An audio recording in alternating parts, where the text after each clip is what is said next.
comprendre le sort des homosexuels et des lesbiennes sous le régime nazi, il convient d'abord d'évoquer le paragraphe 175 du Code pénal allemand, mis en place en 1871.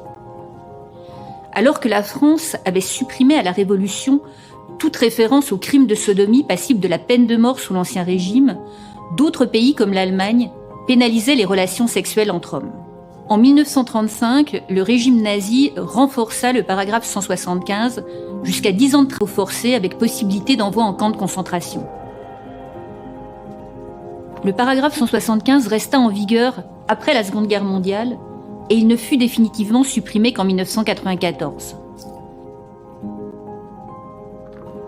En conséquence, les triangles roses, les homosexuels déportés au titre du paragraphe 175, ne furent pas reconnus au lendemain de la guerre comme des victimes du nazisme et leurs souffrances restèrent longtemps invisibilisées. Cette exposition entend honorer leur mémoire, à travers notamment plusieurs parcours de vie. En réaction au paragraphe 175, des mouvements homosexuels militants s'étaient créés en Allemagne à la fin du XIXe siècle, à l'instar du comité scientifique humanitaire de Magnus Hirschfeld.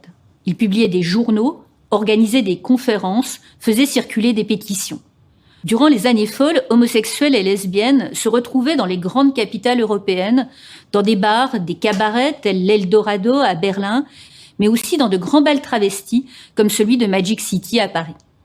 L'arrivée des nazis au pouvoir allait porter un coup fatal à cet espoir d'émancipation.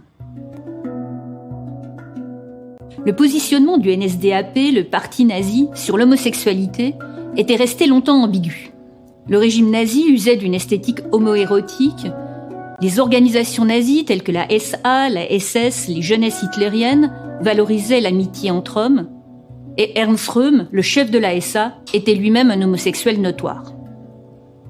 Néanmoins, dans la perspective nazie, l'homosexuel n'avait pas de valeur sociale. Il devait être mis au pas, guéri, rééduqué, sinon éliminé. Dès l'arrivée d'Hitler au pouvoir, les revues homosexuelles furent interdites, les clubs fermés, les mouvements homosexuels dissous. Les premières cibles du régime furent les prostituées, les travestis, les corrupteurs de la jeunesse et les récidivistes.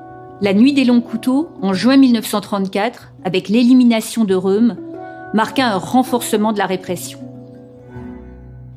Les condamnés au titre du paragraphe 175 connurent des destins hétérogènes. Si une majorité d'entre eux subit une peine de prison, une minorité fut envoyée en camp de concentration avant ou après avoir purgé sa peine pour y être rééduquée par le travail. Dans les camps, les triangles roses durent affronter des conditions de détention inhumaines. Ils étaient fréquemment assignés à la compagnie disciplinaire et aux tâches les plus difficiles, comme par exemple à la briqueterie à Sachsenhausen. Certains furent castrés, d'autres soumis à des expériences médicales. Certains, jugés guéris, furent relâchés et incorporés dans la Wehrmacht. Le sort des homosexuels dans les pays alliés de l'Allemagne, occupés ou annexés par elle, a pu différer de manière sensible. Le paragraphe 175 ne s'appliquait ainsi qu'aux ressortissants du Reich, allemands et habitants des territoires annexés, comme l'Alsace-Moselle. Les lesbiennes échappèrent dans l'ensemble à la répression, à condition de rester discrètes et de se conformer aux normes de genre en vigueur. Certaines furent néanmoins arrêtées et déportées sous d'autres prétextes, comme asociales et communistes. En Autriche, où le lesbianisme était puni par la loi, on vit une forte hausse des condamnations. Ce n'est qu'à la faveur du mouvement gay et lesbien des années 70 que le sort des homosexuels sous le régime nazi commença à être débattu. En 1972, Joseph Kohut, alias Heinz Egger, témoigne en Autriche. C'est le premier triangle rose à le faire officiellement. Plus tard, dans les années 90 et 2000, Pierre Selle et Rudolf Brasda apporteront également leur témoignage en France. La persécution des homosexuels sous le régime nazi fut reconnue officiellement en RFA en 1985. En 2002, le Bundestag vota la réhabilitation, pour beaucoup posthume, des hommes condamnés au titre du paragraphe 175 sous le régime nazi. En France, il faut attendre le discours de Lionel Jospin, le 26 avril 2001, confirmé par celui de Jacques Chirac en avril 2005, pour amorcer le processus de reconnaissance. Aujourd'hui, des monuments et des plaques honorent la mémoire des victimes homosexuelles du nazisme en Allemagne, en Autriche, en France, aux Pays-Bas.